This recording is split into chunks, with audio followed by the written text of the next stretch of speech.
그래서 지금 정치권뿐만 아니라 이제 사회적으로 여러 가지 갈등과 대립이 많습니다. 그간 뭐 탄핵 관련 찬반 집회, 뭐 그 전에 이제 서부지법 폭력 사태도 있었지만 또 하나의 그 점화점이 저는 지난주 15일에 광주에서의 집회였던 것 같습니다. 광주 집회에서 탄핵을 찬성하는 측과 반대하는 측이 나란한 장소에서 집회를 했고요. 또 그 결과를 가지고 양 정당들은 또 아전인수격으로 해석도 하고요. 상대를 공격하는데 열을 올렸습니다. 그런데 지금 서로를 불신하고 증오의 정치가 어제 오늘은 일은 아니지만 요즘은 그게 너무 심해져서 이제 요즘은 가짜 뉴스 그리고 상대를 이제 공격하는 것들이 난무하는데요. 그날 15일날 광주 집회에서 윤석열 대통령 부부의 뭐 딥페이크 영상이 상당히 논란이 됐습니다. 논란이 돼서 어제 대통령실이 그 영상을 튼 사람과 그리고 그거를 또 다른 유튜브에 확산한 사람을 고발했다고 합니다. 그런데 아마 이제 또 집회 주최 측은 우리는 뭐 그 영상을 트는 것을 뭐 몰랐다 또 이런 식으로 한 것 같아요. 그렇게 또 하고 있고요. 또 이제 헌법재판의 공정성이 의심을 받다 보니까 특히 이제 그중에 이제 문영배 헌법재판관이 거의 뭐 지금 그 우두머리로 지금 공격을 이제 비판을 받고 있는데 최근에는 이제 문영배 대행이 고교 동창 된 단체 대화방에 음란물이 올랐는데 아무 대책도 어떤 발언도 하지 않았다. 그리고 거기에 또 무슨 댓글을 달았다 이렇게 나왔는데 뭐 댓글을 달고 이런 부분은 이제 가짜 뉴스로 판명이 됐습니다. 그리고 또 문영배 헌법재판관 또 자택 앞에서 또 시위를 하는 이제 그런 것들이 지금 양측이 너무나 지금 격렬하게 부딪히고 있고요. 지금 대학가에서도 찬반 논란이 있습니다. 물론 대학가는 어떤 정치적인 사회적 이슈에 대해서는 과거부터 대잡을 붙여서 본인들의 생각을 좀 알렸고요. 뭐 집회도 했습니다. 그런데 어제였나요? 서울대에서 양측의 집회가 있었는데 또 거기에 외부의 일반인들이 가세해서 매우 그 거친 언어와 몸싸움이 있었다고 합니다. 근데 이 부분에는 우리가 지금 현재 이 탄핵 정국과는 분리해서 좀 냉정하게 봐야 되는데 이게 지금 우리나라만의 문제는 아닌 것 같고요. 이게 완화되기보다는 점점 오히려 악화될 것 같은데 이게 일종의 지금 요즘 정치 현상이라고 봐도 되겠죠? 그렇죠. 이게 한 횟수로 치면 20년 정도 된 현상입니다. 네, 비교적. 네. 그러니까 21세기 들어서 생긴 현상이고 제가 다른 자리에서 여러 번 말한 적이 있었는데 그러니까 예를 들면 포퓰리스트 그러니까 선동주의 정당이 유럽에서 민주주의가 있는 나라들에서 5% 이하의 지지율이었다가 1999년에 2019년 20년 뒤에는 20%가 넘어갑니다. 그러니까 선동주의 정당이 그렇게 넘어가는 그 갑자기 지지가 늘어나는 그 시점이 인터넷, 온라인, 모바일 네. 이런 것들, 그러니까 즉 정보 소통 매체의 폭발적인 증가, 발전 이런 거하고 겹쳐집니다. 네. 유튜브나 SNS들하고 그렇죠. 겹쳐지죠. 그럼으로써 누구나 쉽게 영상을 만들고 전파할 수 있고 가짜 뉴스를 진짜 뉴스보다 빠른 속도로 전파하기도 하고 그러다 보니까 그런 가짜 뉴스나 악의적이고 증오적인 선전선동물들을 자신의 정치적 목적을 위해서 활용하는 선동주의 정치꾼들이 나타났을 뿐만 아니라 이 사람들이 정치적으로 성공을 합니다. 이건 좌파와 우파를 가리지 않습니다. 그러니까 이런 현상들이 이게 뭐랄까요? 기술이 그런 정치적인 현상을 추동하기도 하고 정치가 그런 기술을 더더욱 확산시키기도 하는 이제 서로 뭐라 그러죠 이런 거 보고 참 이런 현상이 왔고 이거를 이제 와서 어떻게 막아낼 방법은 사실상은 현재로서는 별로 그렇게 많아 보이지는 않습니다. 근데 사실 이게 정치가 이 문제 해결을 저는 못하기 때문에 이게 더 악화된다고 보여지거든요. 뭐 이게 지금 우리나라만의 문제가 아니라 뭐 유럽에서부터 시작했고 뭐 트럼프 대통령 2016년에 나왔던 게 그게 결정판이지 않습니까? 그렇죠. SNS를 이용을 하고 그다음에 상대방을 무차별적으로 근거도 없이 공격하고 그리고 그 뭔가 소외받고 불만이 있는 뭐 특정 집단, 뭐 백인 남성들의 분노를 유발을 해서 반대 측을 공격하는 거지 않습니까? 예, 뭐 이민자 때문에 너희들의 우리 일자리가 없어지고 있다. 이런 해서 분노를 부추겨서 증오를 생산하고 그걸 이제 정치에 활용하는 그런 정치인데 지금 우리 정치권에도 그게 지금 상당히 활용이 되고 있고요. 그런 상황에서는 말씀하신 것처럼 포퓰리스트가 나올 수밖에 없는 거지 않습니까? 근데 저는 우리나라가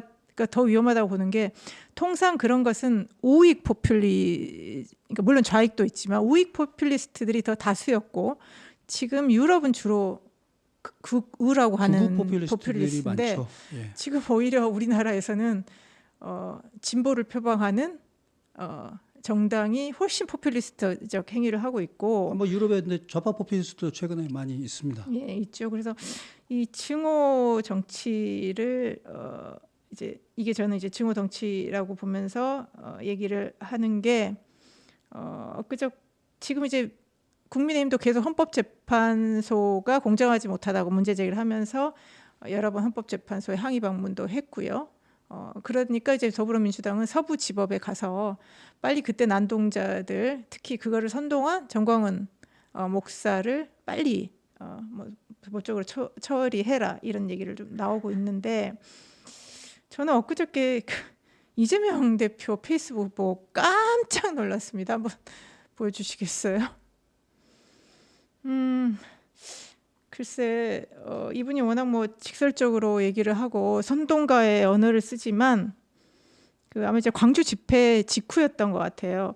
생각보다 탄핵 찬성 집회 규모가 적었죠. 그랬더니 제목에 눈밖에 난 모든 이들을 독살, 폭사, 확인 사살로 집단 학살하려 했던 윤석열 파시즘, 영구 집권을 위한 친위 군사 쿠데타가 다행히 시민들의 지지답되어 실패하였음에도 아무 일도 없었다는 그들의 궤변에 동의한다면 하면서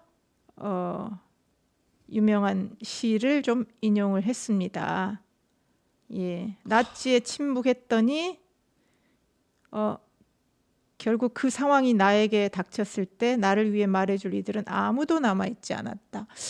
저는 제목에서 퍼부어대는 독살, 폭사, 확인, 하살, 집단 학살. 지금 윤석열 대통령의 계엄의 성격을 그렇게 규정을 했죠.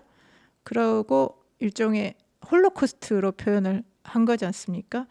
하나 더 있어요. 하나 빠져보시죠. 예, 실링필드. 예, 이거는 그 다음 날 더 끔찍합니다. 저는 그런데 별로 이제 사람들이 안 놀래는 것 같아요. 뭐 이제 원래 그런 대표는 종자다고 원래 뭐 생각하니까. 그런 얘기를 하니까 그런데 코리안 킬링필드 옹호하는 국민의힘 100일 윤석열을 부인할 것. 계엄이 시행됐더라면 납치, 고문, 살해가 일상인 코리안 킬링필드가 열렸을 것입니다. 5월 광주처럼 대한민국 전역이 피바다가 되었을 것입니다. 국민의힘이 코리안 킬링필드를 기획했다. 집단 학살 기획한 윤석열 내란 세력을 지지오는 국힘이다. 아 정말 저는 좀 깜짝 놀랐습니다. 어떻게 이런 표현을 쓸 수 있습니까? 그러니까 그런 거죠. 광주 그래서 마지막에 억울하게 죽임당한 피해자 상갓집에서 살인자를 옹호하며 행패 부리는 악마와 다를 게 무엇입니까? 재차 겁탈 살해당하는 모멸감과 트라우마에 고통받았을 광주. 그러니까 5.18의 그 참혹한 그 과거의 고통을 다시 일깨워주면서 윤석열에 의해서 제2의 광주가 일어날 수 있다라고 얘기를 했는데요. 저한테 하루를 주면서 이런 거 쓰라고 해도 저는 도저히 제 능력이 딸려가지고 이렇게는 못 쓰겠습니다. 그러니까요. 이렇게 잔인한 표현들만 골라가지고. 글쎄요. 우리 내면에서 이런 진짜 이 생각과 표현이 나온다는 게 우와. 너무 너무 놀랍고요. 저는 제발 이 말을 안 해주면 좋겠어요. 영달을 꿈꾸던 이기적 청년 이재명을 대동 세상을 향한 빛의 혁명 전사로 재탄생시킨 사회적 어머니 광주. 5.18 이렇게 생각하고 있습니까? 그렇게 생각하는 분이 지금 이런 생각과 말을 하고 국민들을 선동시켜서 이런 얘기를 하고 있습니까? 예. 이거는 광주를 모독하는 발언입니다. 거기까지 갈 것도 없고 그냥 이재명이라는 사람이 사용하는 언어는 전 정신감정 받아봐야 된다고 생각하는데 정상적인 정치인이면 써서는 안 되는 거고요. 정상적으로 사회생활을 하는 사람이라면 다른 사람과의 대화에서 저런 단어 사용해서 저렇게 표현하면 의절당합니다. 관계가 끊깁니다. 네. 저건 사람이 제대로 된 제정신 박힌 사람이면 타인에게 방송 같으면 다 잘려요. 방송에서 이런 표현 못 씁니다. 쓸 수 없는 표현들인데 대통령이 되겠다는 사람이 자신의 SNS에 이런 글을 버젓이 올리고 있는 거죠. 이런 정신세계를 가지고 있는 사람이 공당의 대표고 대통령 후보인 게 맞습니까? 설사 저 비슷한 일이 발생했더라도 표현은 완화시킬 것 같은데 저 표현은 실제 벌어진 혹은 벌어질 가능성이 있었던 것들에 천배 만배 침소봉대한 거 아닙니까? 그렇죠. 그리고 보세요. 억울하게 죽임당한 피해자 상가집에서 살인자를 옹호하며 행패 부린 악마. 저는 이런 그 비유가 표현이 얼마나 천박합니까? 그 생각도 안 나는데 그러니까 갑자기 그 일도 있지 않았습니까? 무슨 조카를 변호 하여튼 예. 아유 정말 얘기도 안 하고 싶은데요. 말하기도 흉측합니다. 그래서 너무 끔찍한데 아니 이런 거를 올리는 당대표를 보면 그 당 사람들은 저런 당대표가 훌륭하게 느껴지나 보죠? 지지가 되나 보죠? 우리 표지니까 훌륭한가요? 왜냐하면 지금 그 내란 수괴와 그 내란 동조자들에 대한 적개심으로 똘똘 뭉쳐 있지 않습니까? 민주당은. 그래서 그 내란을 진압하는 게 본인들의 정의지 않습니까? 그 논리에 사로잡혀 있기 때문에 이 정도는 괜찮은 거죠. 모르겠습니다. 지금 이걸 정서적으로 수용이 되는지는 잘 모르겠습니다. 지금 윤석열 대통령의 그걸 가지고 내란이라고 계속 선동을 했던 건 민주당 집단이고 엄격하게 말하면 이재명 대표의 논리대로 하자면 3심 끝날 때까지는 무죄예요. 네. 무죄를 전제하고 이야기해야 됩니다. 내란이라는 표현 함부로 쓰지 마세요. 그러니까 자기하고 똑같은 논리를 적용해 줘야 될 거 아닙니까? 그러니까 내란 혐의를 받고 있는 거죠. 정확하게 말하면. 내란 혐의를 받고 있는 거고 벌어지지 않은 일입니다. 근데 아니 본인은 같은 기준으로 이재명한테 말하면 아이고 무기징역 4번 받을 사람 아니에요 지금. 무기징역 4번 받아도 시원치 않을 양반이 지금 어디 대통령을 출마하겠다고 이런 말하면 좋습니까? 그러니까요. 그 형량 다 합치면 그 형량 다 합치면 합치면 사람이 몇 번 늙어 죽고 늙어 죽어도 다 못 끝나네 이런 말 하겠죠. 네. 참. 이 표현 이런 표현을 쓰는 건 일단 자기가 얼마나 인간이 저열한가 저급한가 상상력이 얼마나 끔찍한가 인간이 얼마나 끔찍한 상상력을 가지고 있는가를 보여주는 게 하나고 나머지 하나는 지금 본인의 상황을 얼마나 절박하게 보고 있는가라고 저는 생각합니다. 그러니까요. 그 유권자를 생각한다면 유권자들의 정신적인 좀 행복 좀 덜 불편함 이런 걸 생각한다면 같은 표현이라도 좀 곱게 쓸 겁니다. 근데 같은 표현이라도 더 극단적으로 만들어가지고 쓰잖아요. 이건 정치인의 기본이 저는 안 돼 있다고 생각합니다. 이런 게 내란 성동 아닌가요? 좀 심하게 말하자면.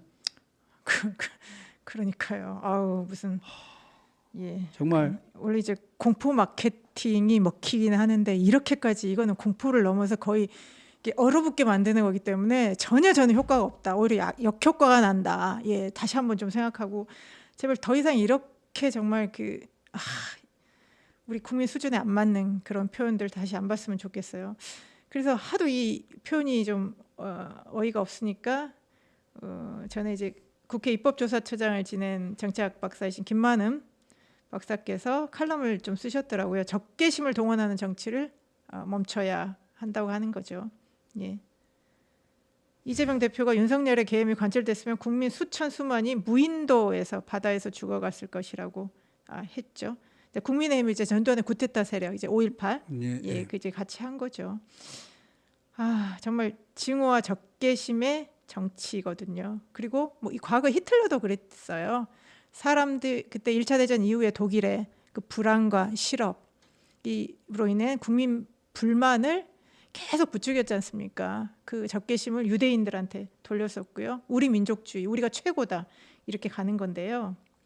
아무리 정치가 적과 동지를 구분하는 것이라고 해도요, 이 국민들을 대상으로 나와 적을 구분해 놓고 나를 지지하지 않는 국민들을 적으로 돌리는 거, 이거는 이런 건 정치도 아니고요, 국가 지도자가 될 자격이 전혀 없습니다. 그리고 오늘 한국 민주주의가 그 정도 수준이 아니거든요. 그리고 항상 기득권을 공격하는데요, 이재명 대표가 아직도 검정고시 본 흑수저입니까? 아니지 않습니까? 뭐 어린 시절 한 20년은 흑수저였는지 모르겠지만 그 이유는 기득권으로 살고 있지 않습니까? 변호사에, 시장에, 도지사에, 지금은 항상 얘기하는 제1야당의 대표 아닙니까? 그 방탄 갑옷을 두르고 불체포 특권 누리면서 지금 이렇게 대선 선거운동하고 있지 않습니까? 그래서 더 이상 이 증오 정치를 부추기지 마시고요. 이 정치에, 이런 증오의 정치에 우리 국민들이 속아서도 안 됩니다. 이 지금 엄중한 사안에 각자의 생각을 갖고 있는 건 저는 중요하다고 생각합니다. 왜? 정치의 외면을 할수록 정치인들이 이걸 원하는 거거든요. 국민 여러분들은 정치에 관심 갖지 마시고요. 4년에 한 번, 5년에 한 번 그냥 투표 한 번 하시고, 아우 나 내 손으로 누구 뽑았다, 아우 기분 좋아, 그렇게 해서 충분하게 만족감을 드릴 테니까 나머지는 국민의 대리인 우리가 알아서 할 테니까 그냥 생업에 종사하세요. 이렇게 할수록 정치는 더 나빠집니다. 예.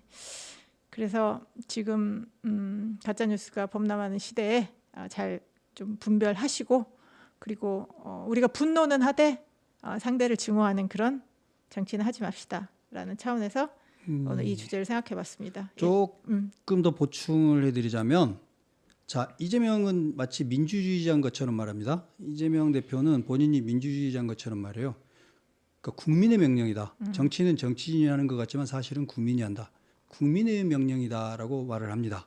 대한민국 헌법 제1조 어쩌고저쩌고 하면서. 근데 국민이라는 말을 사용하는 사람이면 다 민주주의자인 건 아닙니다. 맞습니다. 그 국민은 어떤 국민을 말하는 걸까요? 저도 이재명이 말하는 국민에 포함되는 걸까요?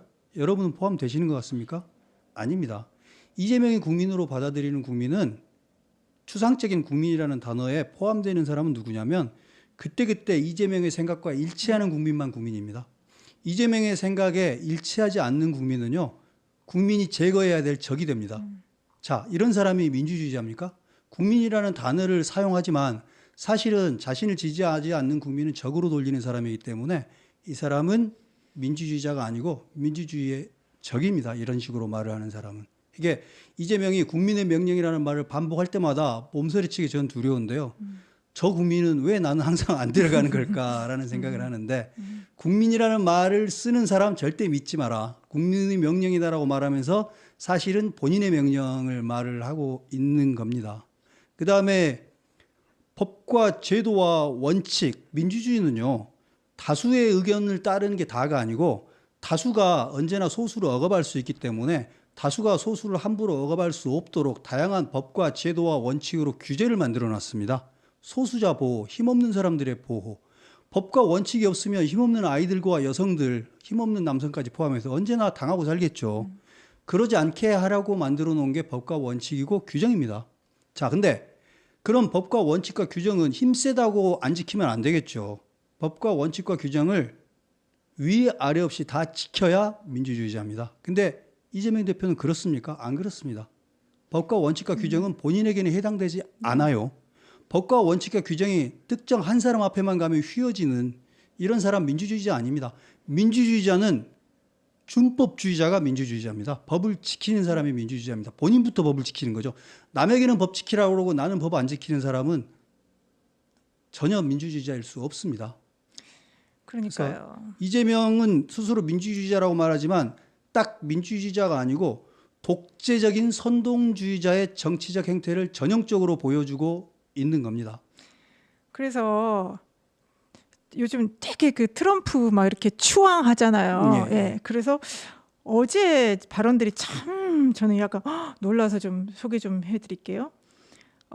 국익을 위해서는 동맹국과도 관세 전쟁을 하고 있는 트럼프를 배워야 한다라고 얘기를 했어요. 그래서 국익을 위해서라면 적대 관계 있는 나라와의 대화 협상도 망설이지도 않는다. 우리는 이 점을 배워야 할 것 같다.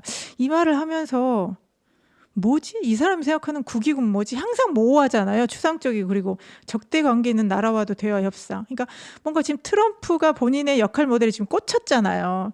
아, 트럼프도 저러는데 나도 나라고 뭐 대통령 못 되겠어. 그리고 뭔가 나랑 좀 비슷한 것 같고. 그래서 요즘 이재명 그 대표가 히틀러와 트럼프를 잇는 뭐 역사적인 인물로 좀 남고 싶어 하는 것은 아닐까.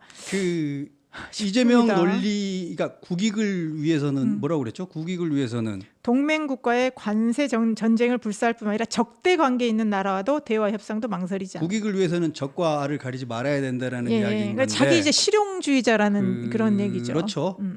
자, 이거는 이제 국가의 이익이니까 그렇다 치고 국내 정치에서 이 그렇지. 동일한 이야기를 이재명 개인으로 돌려보면 그게 이재명의 원칙입니다. 나의 이익을 위해서는 적과 알을 가리지 않습니다. 그렇지. 옳고 그름을 가리지 않습니다. 나의 이익이지. 나의. 그렇죠. 나의 이익. 트럼프가 나의 정치적 승리에 복무하는 것이 진리다. 그것이 참이다라고 말을 하잖아요. 나의 승리에 나의 이익에 복무하는 것이 진리고 참이다라고 말하는데 이재명은 똑같습니다. 나의 이익에 복무하는 것이 옳은 겁니다. 그러니까 똑같아요. 국가 간의 관계에서도 똑같은데 만약에 있잖아요. 그런 식으로 이재명식의 약육강식의 논리만을 가지고 국제사회가 돌아가게 되면 어떻게 되는 거죠?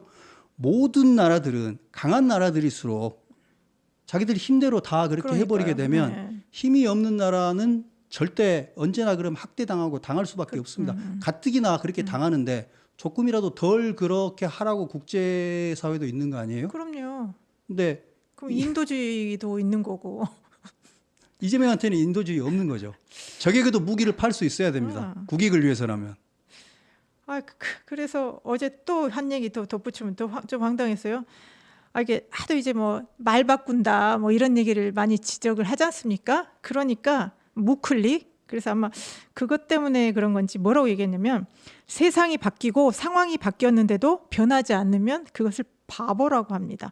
상황이 바뀌면 당연히 바뀌어야 한다는 거죠. 그래서 도대체 무슨 상황이 바뀌었지? 그러면 좋아요. 이 정책을 얘기하다가 그 다음 정책으로 바꿀 수가 있어요. 뭐 우리는 생각이 다를 수도 있으니까. 그 논리를 잘 기억해 놨다가 네. 2심 재판 끝나고 나면 세상이 바뀌고 상황이 바뀌었는데 바뀌지 않으면 바보다라고 아하. 민주당 국회의원들하고 민주당 당원들에게 그대로 말씀해 드리면 될 것 같아요. 이재명 본인에게도 말을 해야 됩니다. 그러니까 명언만 이렇게 명언을 참 남겨요. 예? 근데 그 명언이 나는 빼고 여러분들에게 하고 적용하라고 얘기를 하는데 오히려 가장 그 정확하게 적용될 사람이 본인이라는 걸 이재명입니다. 모르면서 항상 세상이 바뀌고 상황이 바뀌었는데도 바뀌지 않으면 바보라고 그랬으니까 그 말 3월 며칠 날 재판 끝나고 나면 그러니까요. 해주죠. 뭐. 그런데다가 뭐 민주당은 원래 요즘 되게 경제 강조하지 않습니까? 민주당 원래 경제 중심 정당이었다. 그러면서 경제 문제에 관한 한 제가 확실하게 말씀드릴 수 있습니다. 아무리 부족하고 못나도 국민의힘보다 분명히 낫습니다. 저 그 말 들으면서 아니 저 지질이 못난 두 정당이 못난 경쟁을 하는 건지 뭘 이재명의 그 발언은 단순히 그냥 말다툼하는 어린아이 수준을 그러니까요. 벗어나지 못하고 있고요. 통상적으로 약간 객관적인 입장에서 대한민국 정치에서 여당과 야당의 지금까지의 흔적들을 쭉 보면 여당이 좀 더 성장 쪽에 치중했던 게 맞고 야당이 좀 더 평등과 분배 쪽에 치중했던 건 맞죠. 경제에서 더 훌륭한 퍼포먼스는 당시의 대통령이 잘하는 경우에 보통 그 다음 때에 성과가 나기 네, 때문에 네. 평가를 이리적으로 하기는 힘들긴 하지만 대충 얼추 숫자를 봤을 때 국제 경기가 더 중요하긴 합니다만 절대 민주당이 경제 쪽에서 더 나은 퍼포먼스를 보인 것 같지는 않은데요. 증거가 그리고 샘플이 너무 적어요. 그런 말을 하기에는. 그러니까요. 그래서 마지막 말에 저는 빵 터졌는데 그래서 막 이제 국민의힘을 막 요즘 계속 비판하잖아요. 내란 무슨 정당 얘기하면서 그렇게 얘기했네요. 국민의힘에 대해서 최소한의 양심, 그러니까 여당으로서 최소한의 양심과 책임감을 가져야 한다고 덧붙였습니다. 좋은 말입니다. 예, 좋은 말입니다. 이거는 우리 항상 개인도 최소한의 양심과 반사. 책임감을 가지고 살거든요. 정말 우리도 여러분들도 다 그렇지 않습니까? 예, 그거를 우리 정말 제1야당의 대표. 이런 생각을 그리고 합니다. 국가 이재명 지도자들. 대표라는 사람은 말값이라는 말 제가 자주 쓰는데 말값, 말에 언어에 진리 가치가 아예 없는 사람인 것 같아요. 말은 그냥 수단이고 그냥 소통을 하기 위한 수단이 아니고 그냥 선전을 하기 위한 수단 아무 말이나 막 뱉는 것 같아요. 어쩌면 그래서 허위사실 공표 같은 것도 특별히 의도가 있다기보다는 진실을 말해야 된다든지 내가 나중에 내 말에 발 걸릴 걸 조심해야 된다든지 아하. 그런 의식 자체가 별로 없고. 강하지 않은 아, 사람이라는 아, 생각이 아. 들어요. 그러니까. 그렇지 않고서야 네.